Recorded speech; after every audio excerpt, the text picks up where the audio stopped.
el arte puede ser un espacio para la renovación social, para que realmente encontremos un lugar de acuerdos, un lugar de recuperación del lenguaje, sí, de los momentos de aceptar al otro, con un poco de riesgo, que a mí me gusta estar en el borde de las cosas.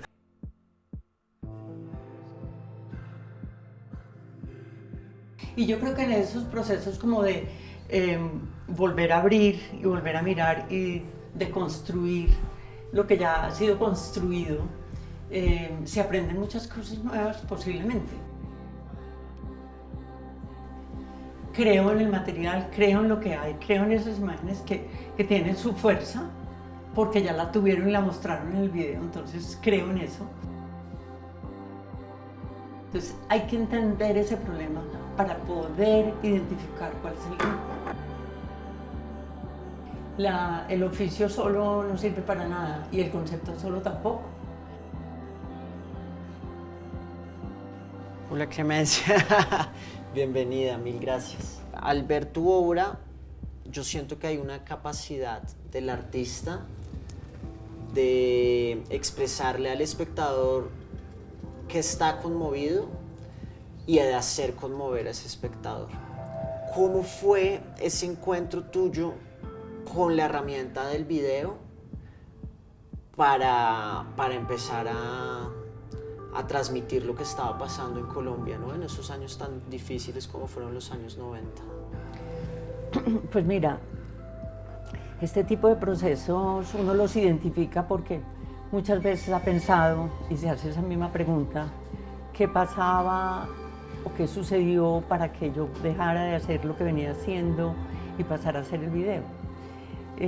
Realmente las circunstancias que se dieron fueron muy sencillas, pero se trataba de oírlas.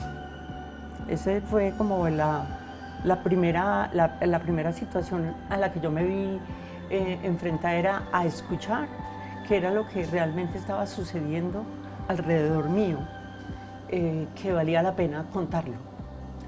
Entonces tuve un encuentro muy fortuito, muy curioso, a la casa de Elena Uribe, una señora acá en Bogotá, donde fuimos para hacer una traducción que ella nos iba a hacer por un proyecto que estábamos proponiendo con Rolf Abderhalden justo y Trixie Alina, etcétera, profesores de la Universidad Nacional.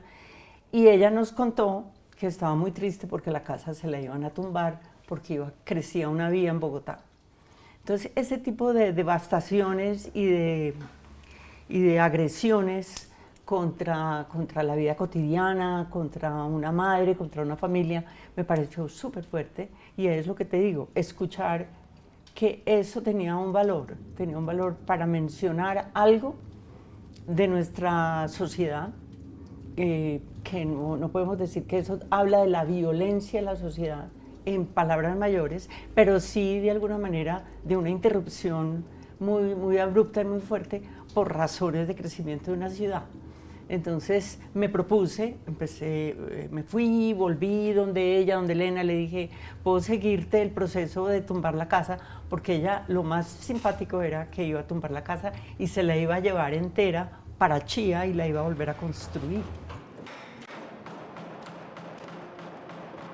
Entonces yo hice el seguimiento como una periodista que va o como un médico que sigue mirando al enfermo.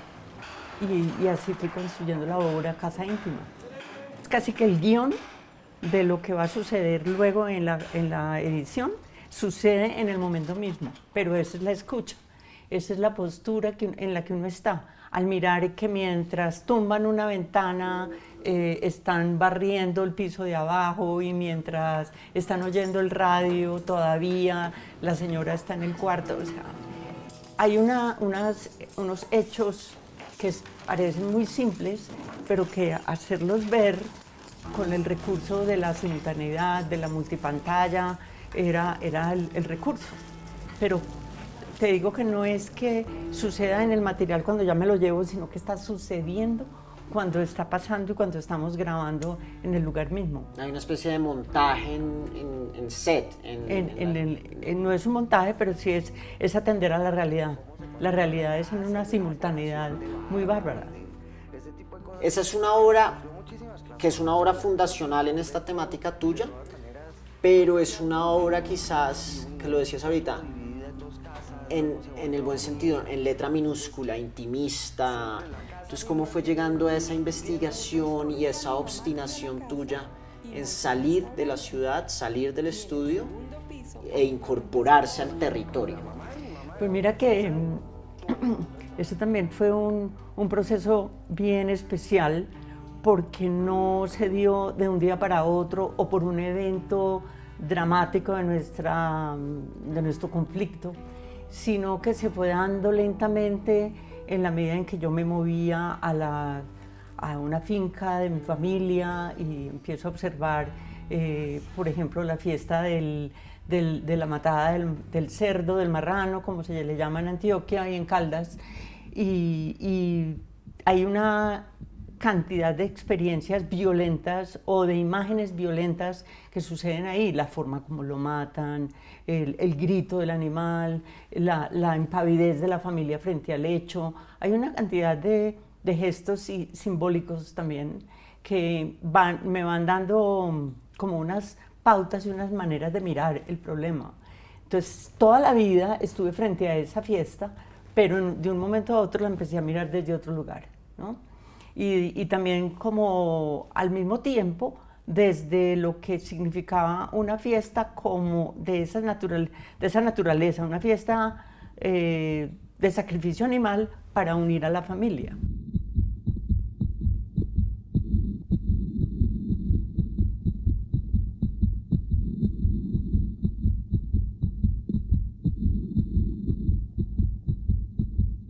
Entonces yo ejercí la pintura con este video, incluso cuando pongo la mano, mancho la imagen, la recorro, yo misma me grabo en el estudio. Entonces fue una forma de hacer aparecer una pieza que realmente la imagen de la matada del marrano estaba completamente superpuesta o más bien por debajo de toda aquella expresión y de recursos que utilicé para realizar esta obra.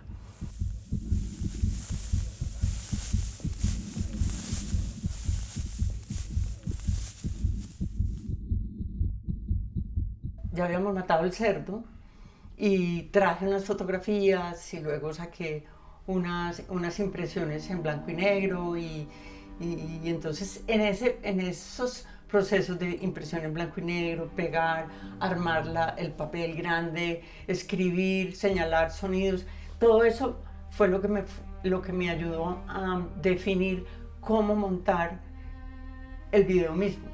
Aunque la obra no esté sonando en sí, este texto nos genera ese chillido. Siento que nunca lo has dejado al azar y para ti es muy importante esa conexión audiovisual, ¿no? Sí, sí. Y también acá se ve más profundo ahí, no has dejado de pintar, no has dejado de pintar, no has dejado de pintar. Al mismo tiempo, al final, la llenada, la última, el final de esta pieza audiovisual, que es el recipiente que se va llenando acá, es un poco, está ilustrado un poco con este rojo, ¿no? Exactamente.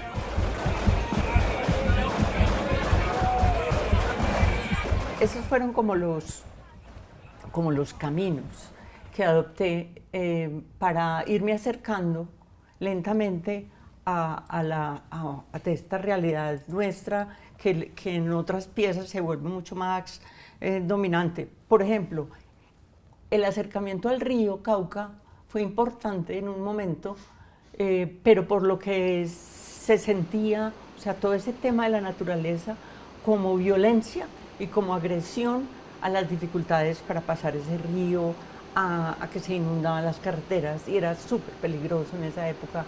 Todo ese cañón del Cauca crecido por unos inviernos en el 75, en fin, todo eso fue una época que yo viví con algún temor frente a la naturaleza, ¿ves? Entonces también significaba que la naturaleza poseía una violencia y una intimidación muy compleja, ¿no? Había que mirar con despacio para poder identificar cómo se manifiesta la violencia en nuestro país. Son escenas de la vida cotidiana para esos territorios, un familiar que busca a su ser querido desaparecido, ¿no? Exactamente, de ahí empieza a derivarse esa preocupación por estos problemas. Y recibo yo una llamada de una persona de la finca a decirme que su hijo se lo habían llevado en un momento del 2005-2007 muy complejo en todas estas zonas, mucho paramilitarismo, mucha guerrilla, mucha presión en las fincas, en las regiones. Y ahí, en ese pensamiento, vi el río, sentí que el río era el que cargaba todo ese, digamos, todo ese drama y todo ese dolor, y que tú estás a un lado en una orilla, yo estoy en el otro y no te puedo resolver el problema, porque estábamos en un gobierno donde no había tampoco ninguna manera de buscar, ni de llamar, ni de ser atendido por este tipo de asuntos. Treno fue una pieza que me tomó mucho tiempo trabajarla, porque tampoco yo tenía la experiencia del video para hacer una obra que recogiera la fuerza del río, que recogiera la desaparición forzada, que recogiera el llamado y el reclamo de la gente que estaba realmente atrapada en esta situación. Entonces me tomó mucho tiempo y lo fui haciendo por fracciones, por fragmentos, fui varias veces, grabé muchas veces el sonido, invité campesinos que vinieran a la base del río a que empezaran a gritar y a llamar personas que se les hubiera perdido, y ya fui componiendo la obra.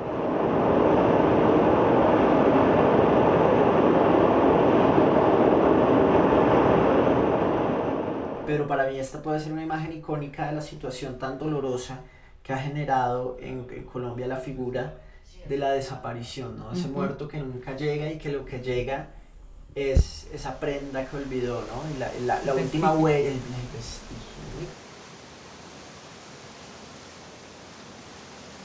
Yo creo que esta obra ha aportado muchos ejes de obras que he desarrollado a lo largo de todos estos años. Un poco una metáfora de lo que es Colombia en esta situación, predivididos en dos orillas, y el concepto de ver al enemigo, a la persona que está a la otra orilla, ¿no? Y la figura de enemigo, creo que la has tratado varias veces, unas veces como con optimismo, como en versión libre, cuando tratas de encontrar los que eran enemigos en una reconciliación a partir de la voz. Como aparece en versión libre, los grupos en oposición, incluso en oposición al espectador que lo está viendo, porque estas personas en versión libre lo que están haciendo es reconociendo una verdad. Cuéntanos quiénes eran los protagonistas. Bueno, eran unos muchachos desmovilizados de guerrilla y paramilitarismo que encontré en Medellín y que se prestaron a manifestar una verdad.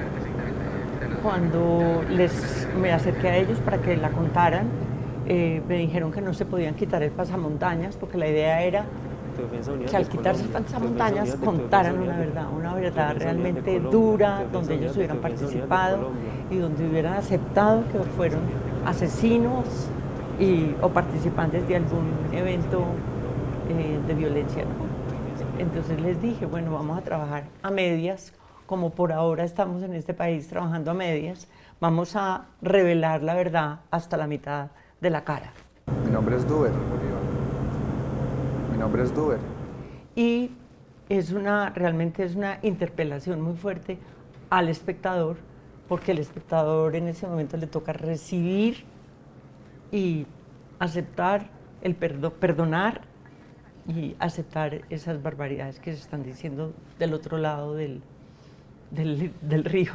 Una cosa es verlo como lo estamos viendo hoy en una pantalla, pero también en el momento de la disposición en la sala tienes un montón de decisiones que no son gratuitas, que aportan a la narrativa de la obra para que el espectador la entienda o la interprete de otra manera. Sí, me interesa activar el espacio de manera más múltiple, realmente, porque la propuesta es traer al espectador a recorrer y y a identificar el problema en términos de escala, de espacio, de ritmo de imagen, de sonido. Entonces son muchas variables que de alguna manera trato de llevarlas al lugar cuando el lugar lo permite.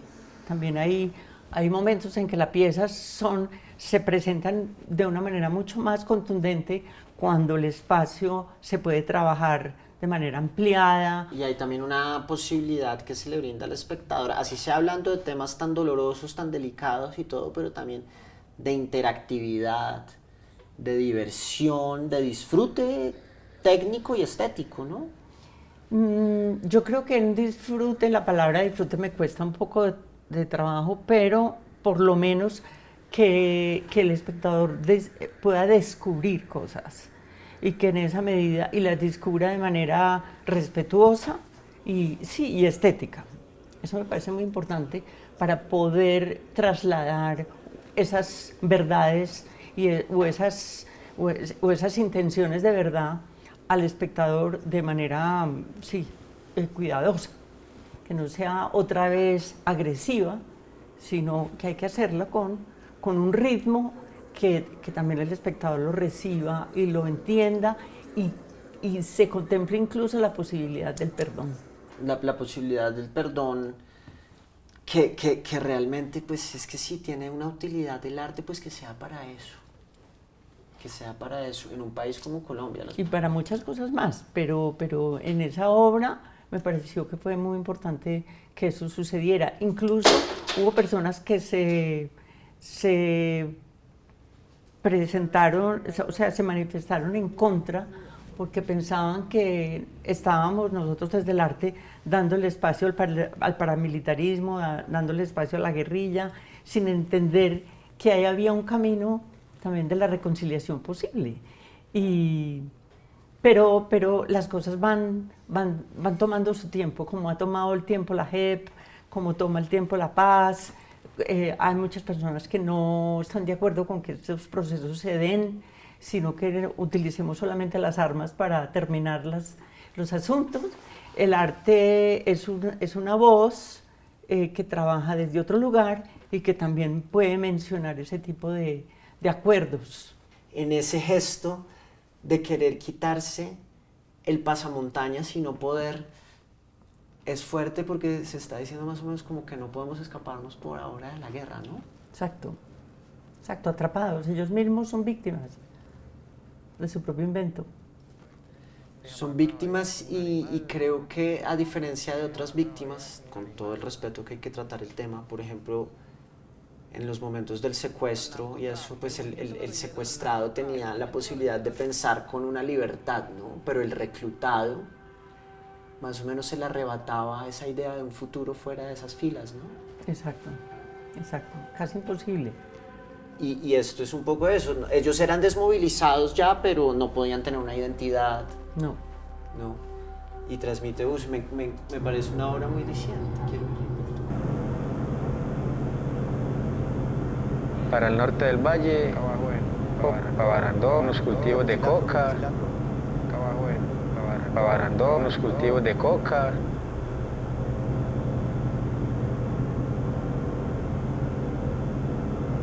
No dicen toda la verdad, la civil no dicen toda la verdad.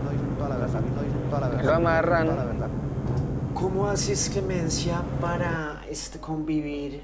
Porque es que estoy viendo, pero para uno un poco blindarse, ¿no? Emocional y espiritualmente de todos estos relatos y de estos temas que tratas no de una forma superficial, sino tan adentro. Pero pues uno tiene que seguir su vida, pues porque si no se destruye, ¿no? Tiene que haber también un trabajo personal. Yo creo que a todos nos toca la misma tarea en este país. Eso no es un asunto porque uno se acerque un poco más a esto.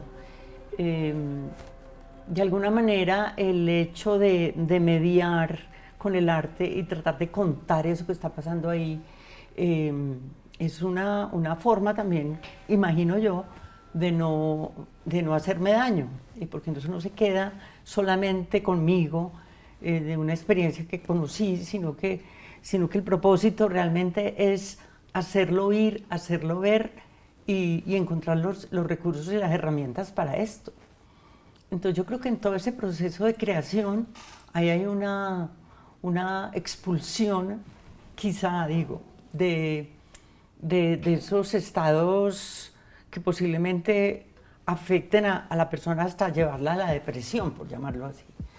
Pero yo fácilmente, o creo que fácilmente, estoy trabajando en esto, estoy buscando maneras de decirlo, estoy buscando herramientas técnicas para trabajarlo, estoy haciendo toda la producción. Entonces, todo eso son un montón de asuntos que hacen que contribuyan a que uno mismo no quede ahí. enredado. Es un acto como de catarsis y también generas algo que es una catarsis colectiva, ¿no? Porque lo haces para ti en ese momento de que si no te estás haciendo daño al ignorarlo más o menos, pero también se lo haces al espectador. Y creo que desde ahí habría que resaltar en tu trabajo particular una responsabilidad, ¿no?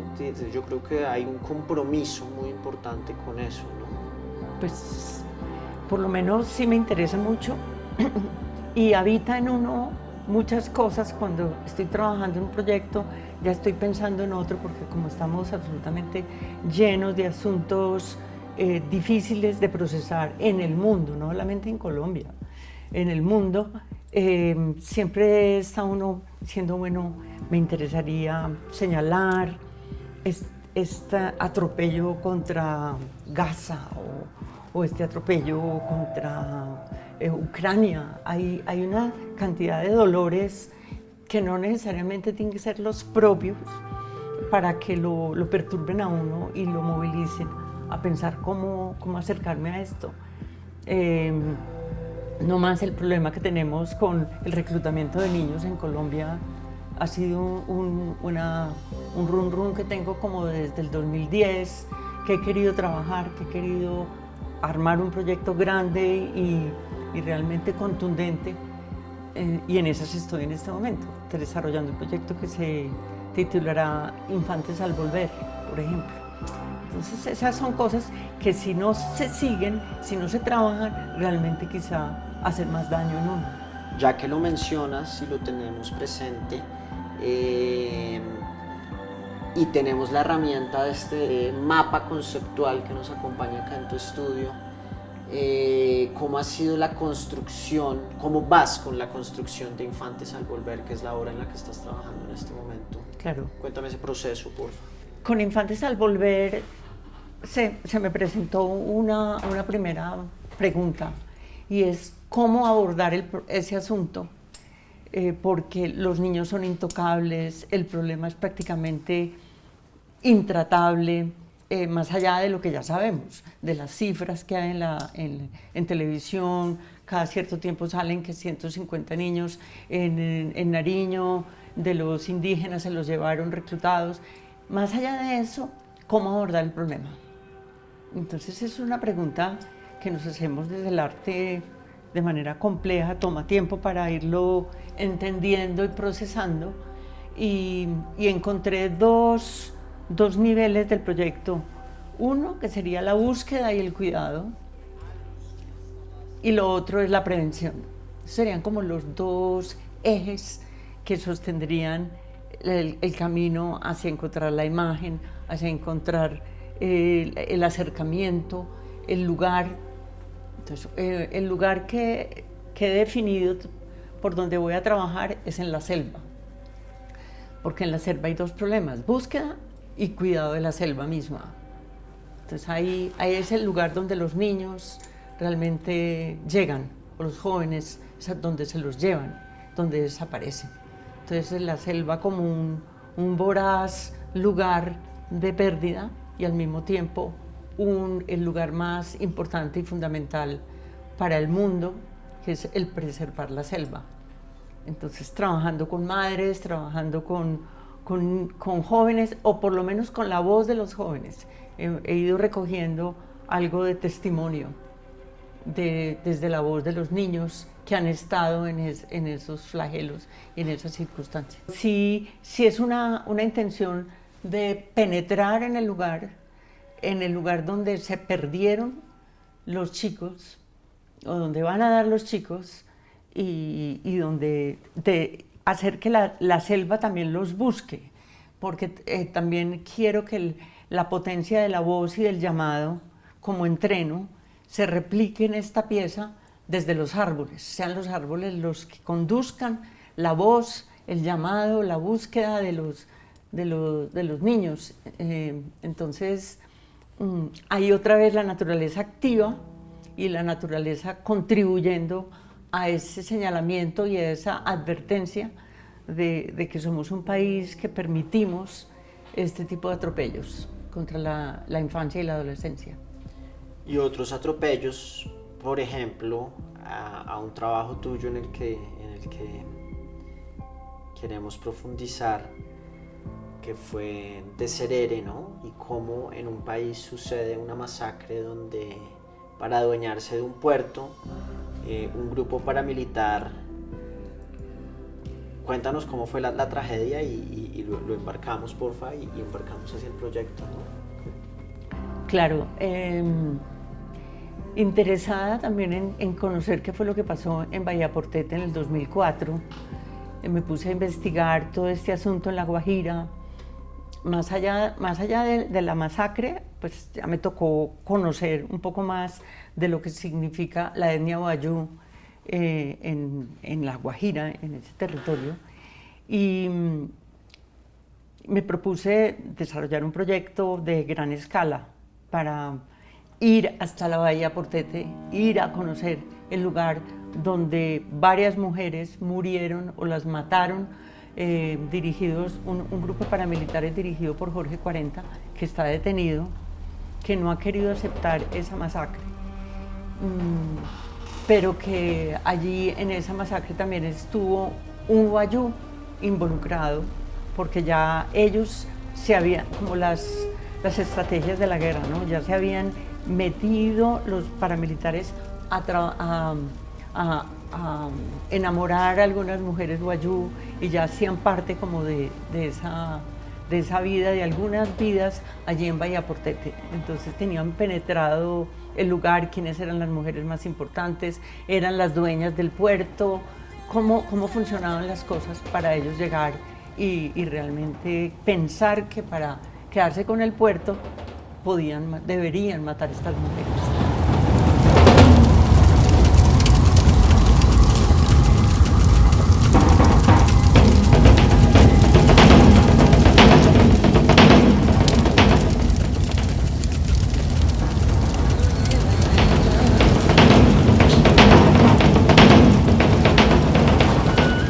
Me interesa mucho ese camino desde la decisión de, oiga, esto me interesa, esto hay que contarlo, hasta ya el momento en que estabas en el campo de rodaje y haciéndolo, ¿no? Todo ese proceso, ese intervalo de tiempo, ese momento, ¿me lo vas describiendo, por favor?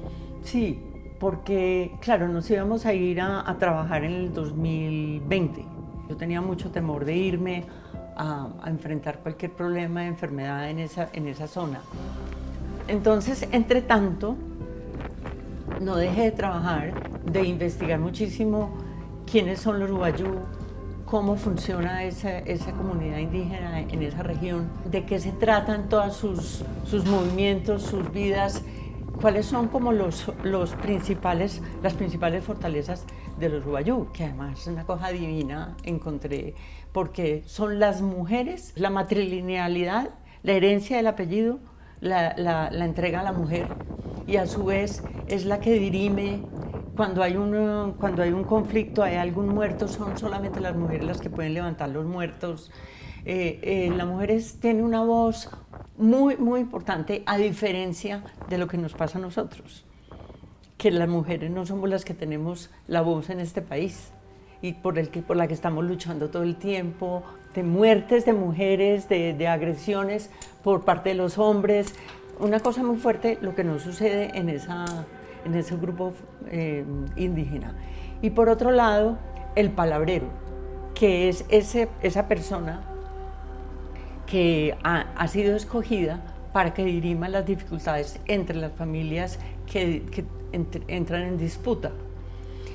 Pero digamos en este caso no hubo ni palabrero, ni pudo haber nada, porque esa disputa se dio desde afuera y fue completamente fuerte de parte del paramilitarismo entrando y penetrando agresivamente contra el territorio. ¿Para qué querían el puerto los paramilitares? Pues para poder circular la droga. Esos son lugares estratégicos de tráfico. Otra vez se vuelve un tema en el que, bueno, siempre ha habido guerra y enfrentamientos en Colombia, pero el narcotráfico recrudece y hace olvidar todas esas leyes sagradas de guerra, como el respeto al palabrero. No, por Dios, exacto. Es que ahí ellos entran completamente a invadir. Ellos no entran a conciliar ni a proponer un acuerdo, porque no trabajamos este puerto para nada. O sea, es una cosa para quitar y deshacer y romper realmente la estructura de ellos. Es más, esa zona de Bahía Portete, después de 20 años, 15 años estaba cumpliendo cuando yo fui, Bahía Portete está tremendamente destruida, porque 600 familias se fueron a pie y emigraron del lugar. Que es otra tragedia, ¿no? La figura del éxodo, ¿no? Exactamente. Que es muy trágica. Y ahí ¿no? es muy, muy visible. Y sucedió, más allá de las 10 mujeres que murieron allí y de las familias que se rompieron con esta masacre, todo lo que significó irse del territorio hacia otros lugares. Ajá, macho, no está, taxia ir a neta que como intrasije. No está. No poquito hoy con chonche. Y sara chonca, chique por y una ya guata, Ellas cuentan cómo llegaron los tipos a las 6 de la mañana, una niña corría a contar que habían llegado, llegaron, porque siempre la gente está esperando lo peor, ¿no? Y que se metieron y cogieron una mujer y la disparaban, a la otra le cortaban la cabeza, a la otra le cortaron un brazo, el brazo nunca apareció, o sea, cosas como aterradoras.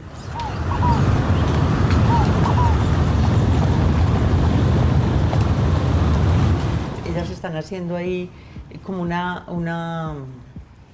es una telaraña entre ellas mismas. Ellas son como los puntos de la telaraña. Saben que ese es el origen de ellas, porque ellas todo el tiempo están tejiendo. ¿Eso es performance en el género, se puede decir artístico, así el registro sea video, pero eso es performance, esa propuesta?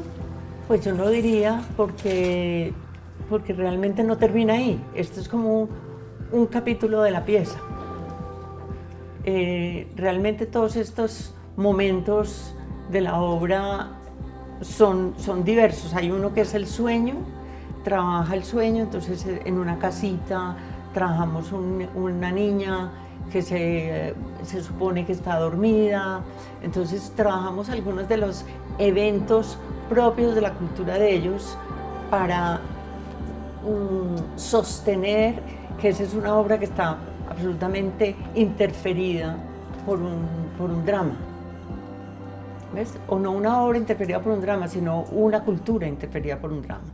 Entonces esa ruptura que hace el paramilitarismo ahí cuando llegan, hacen daño sobre todas estas cosas, y sobre la voz de las mujeres mayores, y sobre el sueño que te digo, y sobre hay otros momentos cuando el niño corre y la camioneta lo persigue, que también es un indicador de las dos situaciones del niño en un burro y la camioneta cuando llega lo pone a correr. Todas esas son indicaciones de aquellos asuntos de lo que ellos viven a través de la naturaleza, viven del conocimiento del viento, de las fuerzas del mar, de los lugares, de las ceremonias digamos, de la muerte.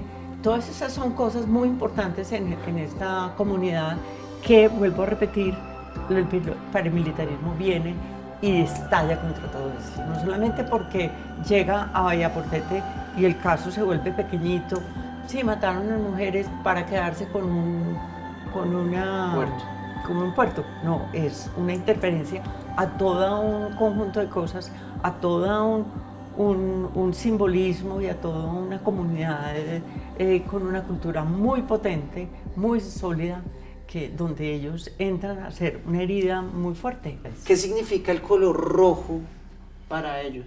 Ese es un vestido que utilizan en la danza, en la Yona, cuando las niñas ya salen del encierro de adolescentes a mayores, hacen un baile muy importante que es la Yona, que es un baile entre un hombre y una mujer, y circulan es como el seguimiento del hombre con la chica, y como entran a una madurez.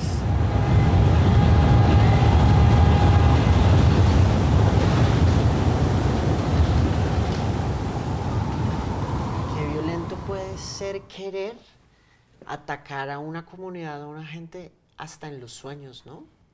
Claro. ¿No? El horror de la guerra y la perversidad. Por eso trabajé tanto lo del niño y la persecución con el niño, basada en un cuento muy interesante, sí, de un guayú venezolano que escribe un cuento que se llama Sin vaca ni caballo.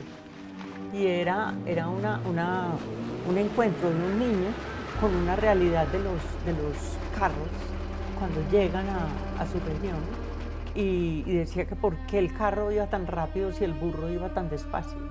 Entonces el primo le dijo, porque ellos le echan gasolina. Entonces el niño le pone gasolina al burro encima y lo prende. Ese fue como el momento inspirador de encontrar como realmente un eje de la pieza donde lograra establecer una situación de confrontación de las culturas, de la agresión y de la cultura milenaria establecida allí, ¿no?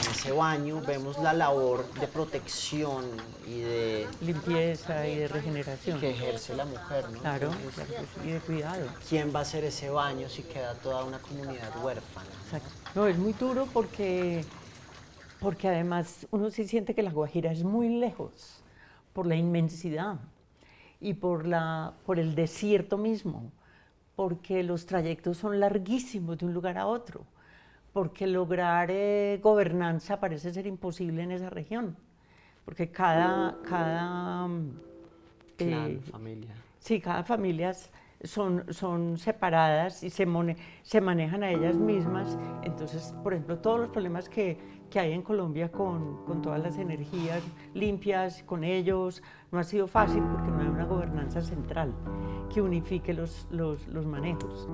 Uno sí siente que es un territorio que se necesita mucha inversión de parte del gobierno para proteger y fortalecer la vida de los guayús sin que se destruya. Entonces lo que hay que hacer es fortalecer lo que ellas tienen.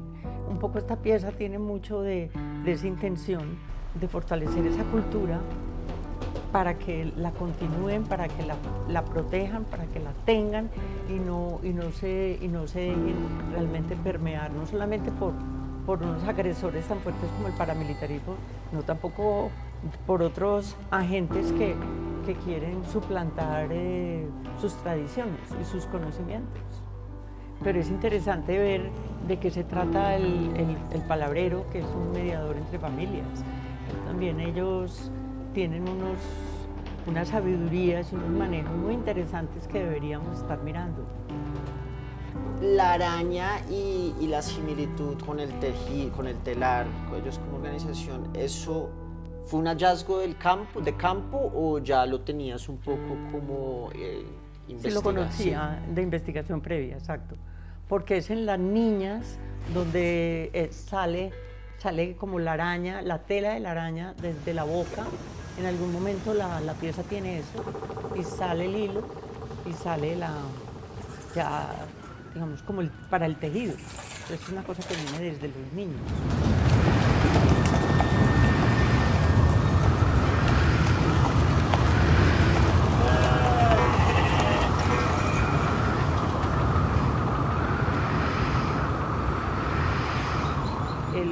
pájaro uta es el pájaro que para ellos es el que representa el palabrero. Entonces, son como unas transformaciones que ellos mencionan en sus textos y en sus historias, en la historia de la Guajira y del Uruguayú, esa parte que me parece muy interesante, en que los animales participan de esa decisión para escoger una figura que es el palabrero. Pues ekahane te cas mojusco te cas ekaitra mojuins te ekaitra mojolinganay. Acá El carpintero también es uno de los que se escogieron para ver si era el que ganaba la postura como el animal representante del palabrero, pero tampoco por incisivo. Entonces esa acción de ese animal incisiva no era prudente para que fuera en un palabrero. Es una cosa divina porque es de una sabiduría en el comportamiento animal trasladado al comportamiento humano.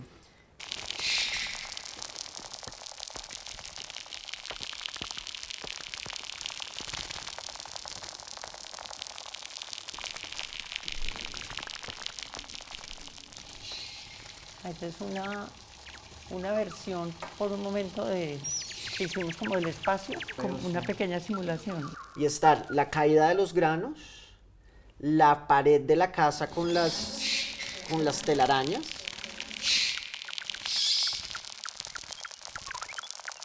En el video, en ese momento, hay una voz que pregunta de quiénes éramos enemigos.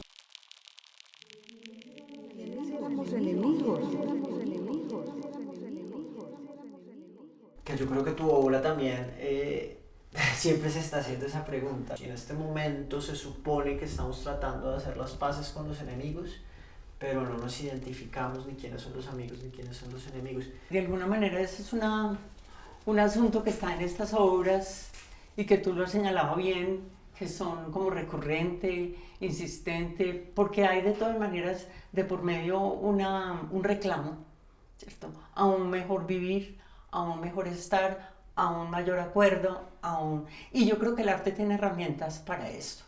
Por eso me parece a mí muy interesante que el arte puede ser un espacio para la renovación social, para que realmente encontremos un lugar de otra vez de acuerdo.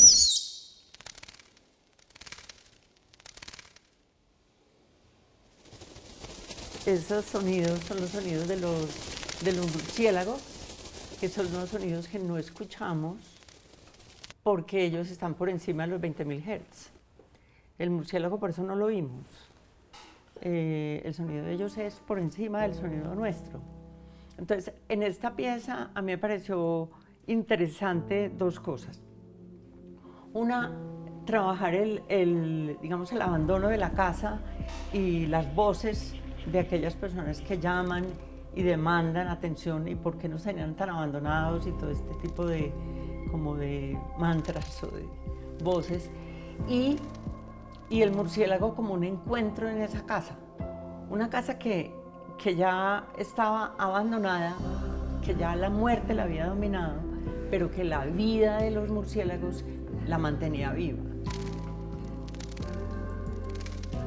Entonces es una relación entre naturaleza y cultura, porque yo cogí esos sonidos que son sonidos ultrasónicos, que solamente podían ser oídos a través del decodificador del ultrasónico.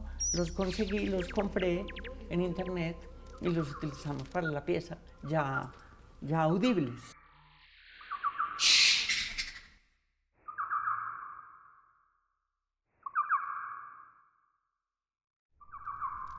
Entonces este es como un trayecto también en estos libros que son infinitos, como para ir recorriendo, digamos, las preguntas, más que identificar lo que ya se entendía, era hacer salir preguntas, ecos, sonidos, posibilidades de la pieza, porque nada de esto me parece a mí fácil, siempre me acerco a una enorme dificultad cuando estoy trabajando.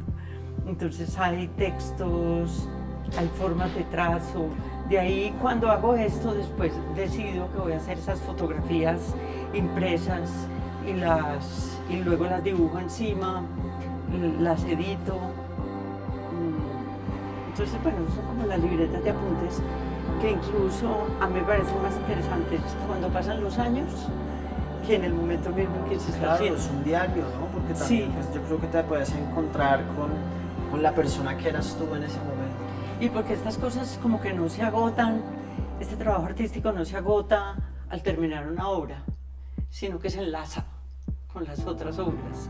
Y ya lo vemos porque hay una cantidad de enlaces aquí con los tambores, con los llamados, con las voces, hay una cantidad de cosas que vuelven con los animales que van y vienen.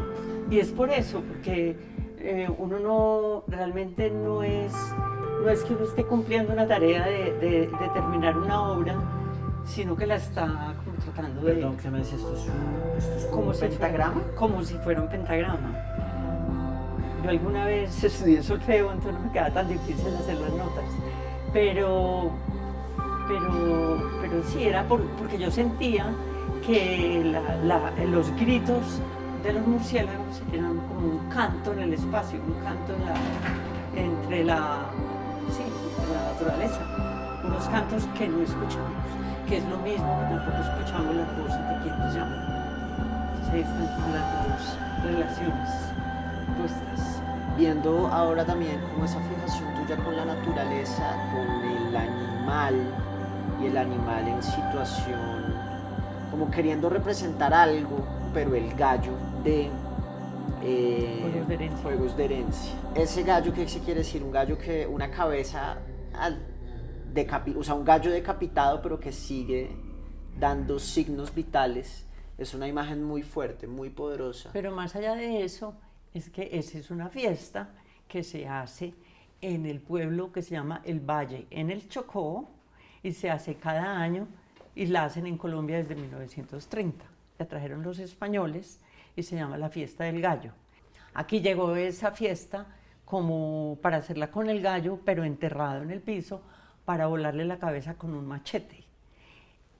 El tema es que originalmente eso tenía, uno podría decir, algún sentido, porque había unas comunidades muy ancestrales, muy antiguas, no en Colombia, que eran demostración de hombría ese tipo de pruebas para armar ejércitos en comunidades muy primitivas. Entonces, por eso se fueron desarrollando ese tipo de acciones del hombre y el animal para armar todo un cuento de hombría y de ejército y de poder. Entonces eso llegó de España, llegó al Chocó y se hace esa fiesta cada año delante de los niños, delante de toda la comunidad, como si fuera una gran celebración de hombres jugando a botarle la cabeza al gallo para ver si hago luego un sancocho, si logro cortarle la cabeza.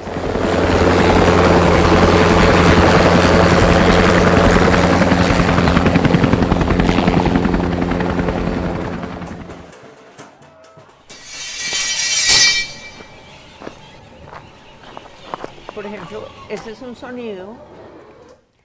sonido que hago yo después, pero es un sonido que está en el sitio porque uno no lo escucha, porque de alguna manera hay un sablazo, no con sable, pero sí con machete, contra el piso, pero no lo alcanzas a capturar en la medida en que tú lo expones de manera mucho más como audible y visible y dramática con respecto al movimiento de los chicos que hay ahí. Entonces es una obra que realmente está muy compuesta a partir de lo que está sucediendo allí. Y como para terminar de englobar, creo que haría falta tocar el tema de la relación entre esta sociedad y la naturaleza, ¿no? ¿Cómo la estamos cuidando? ¿Cómo estamos conviviendo con ella? Yo creo que nosotros nos hemos permitido hacer un daño a todo.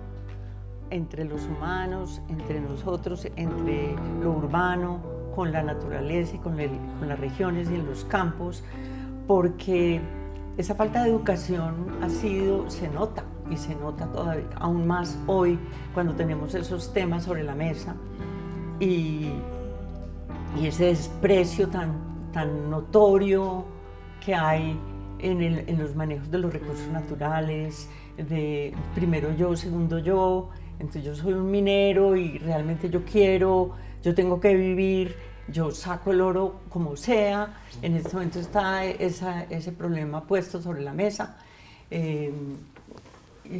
Esa obra de Sin Cielo la trabajé apoyada por el Banco de la República, que me invitó a que hiciera un proyecto que tuviera que ver con el paisaje. Y realmente lo que hice fue observar qué era lo que pasaba en esa montaña. Yo no hablé con nadie, no le hice entrevista a nadie, ya todo me imaginaba. Yo me imagino ya lo que la gente va a decir, que es que yo tengo que vivir de esto, que es que yo tengo que estos residuos sólidos no tenemos para dónde sacarlos, que la minera canadiense que hay arriba tampoco se le llenaron los lugares donde echan los residuos, entonces todo termina en el Cauca. Y entonces el uso del cianuro, cianuran a las 11 de la mañana, eso sí lo supe luego, y entonces los pescados sacan la boca ahogados con el cianuro. Entonces, digamos, todos esos flujos de situaciones en una montaña completamente penetrada desde hace 500 años, porque es la mina más antigua en Colombia, que ha estado en manos de todos los grupos, desde indígenas, colonos, paramilitares, campesinos, todos han estado ahí. Y por grupos, y se van y vuelven y vienen y tienen pedazos. Y todas las empresas internacionales que han logrado tener sus contratos enormes en esa, porque eso es una mina de oro importante.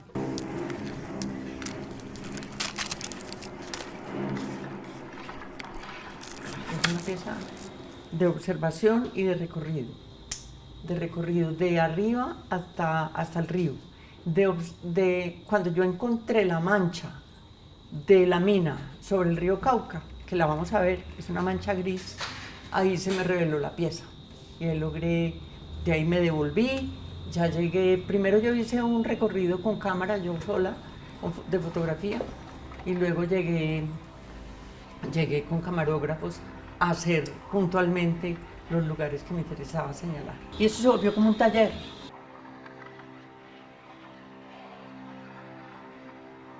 Clemencia, mil gracias por sumarte a esta iniciativa, por pertenecer a este espacio, que es tu espacio, no desde ahora, sino desde siempre. Y nada, pues este será. Y gracias de verdad por permitirme estar en tu programa. Te lo digo sinceramente porque cuando tú mencionas que es una televisión pública, que tiene penetración, que tiene otros públicos, me interesan enormemente porque por todo lo que conversamos, por todo lo que me hiciste reconocer o hablar o conectar entre las obras, me parece que es el escenario perfecto. Y te agradezco tu sinceridad y tu profundidad haber recorrido la obra mía, que no es que no sea fácil, sino que es muy larga y muy extensa, entonces puede terminar siendo una cosa muy pesada. Muchas gracias. Es un disfrute siempre. Gracias a ti, gracias. Siempre tu casa, acá, en tu casa.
Ministerio TIC,